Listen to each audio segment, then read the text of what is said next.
саламатсыздар ма? Бүгінгі біздің өтетін сабағымыз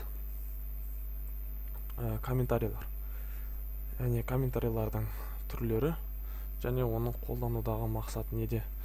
Біз өткен сабақта шығару клавиатурадан енгізу методымен танысқан болатынбыз,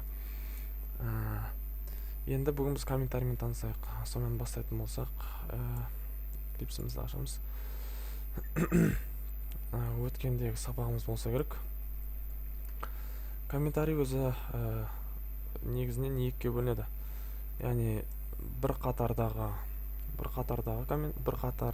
комментарий және көп қатарлы комментарий болып.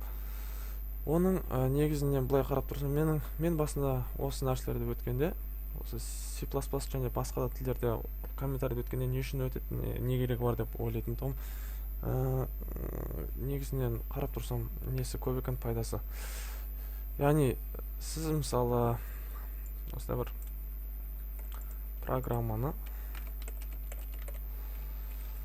жазыңыз дейік. Мысалы әртүрлі беру аттан. Мысалы ретінде көрсетіп жатырмын.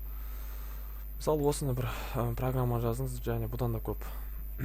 Және сіз мысалы нәжір болса, программаңызда бір нәрсе артық болып тұр да. Және сіз бұны тексеру үшін, яғни қате осыдан ба, осыдан емес пе, комментарий бірінші түрі бір қатарды өшіру деген осы. Яғни компилятор бұлай оқып көреді бәрін, оқып көреді да. Мынандай екі слешті көре ма, опа, бұл керек емес, өткізе береді да. И бұған қарамайды, яғни бұны экранға да шығармайды, даже бұны еске де алмайды. Бұны тек қолданушы бағдарламалаушының өзі ғана көреді, программисттің. Яғни бұны бір қатардағы, мысалы кез келген қатар керек емес болса, оны не обязательно өшіріп тастау, яғни өшіріп тастау міндетті емес, жай ғана осылай комментарий алып қоя салуға болады бір қатарда.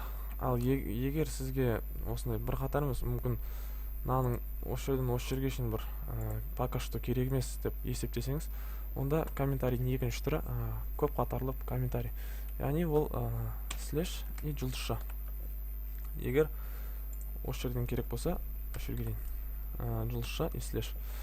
Мына жерде компилятор оқымайды. Бұл жерде компилятор оқымайды, себебі бұл бағанағы айтып кеткен бір қатарлы комментарийіміз сияқты өзіміздің. Бұл көп қатарлы комментарий, яғни компилятор келеді, мынаған қарайды, бұны алады, мынаны кездестіре ма, бұдан кейін қашанға дейін мына соның пары кездеседі, соған дейін бұл өзіне алмайды, игнорировать етіп кете береді. Яғни басқаша айтқанда description немесе описание деп те атауымызға болады. Тыңдағандарыңызға рахмет. Келесі сабақта кездескенше. Жақсы.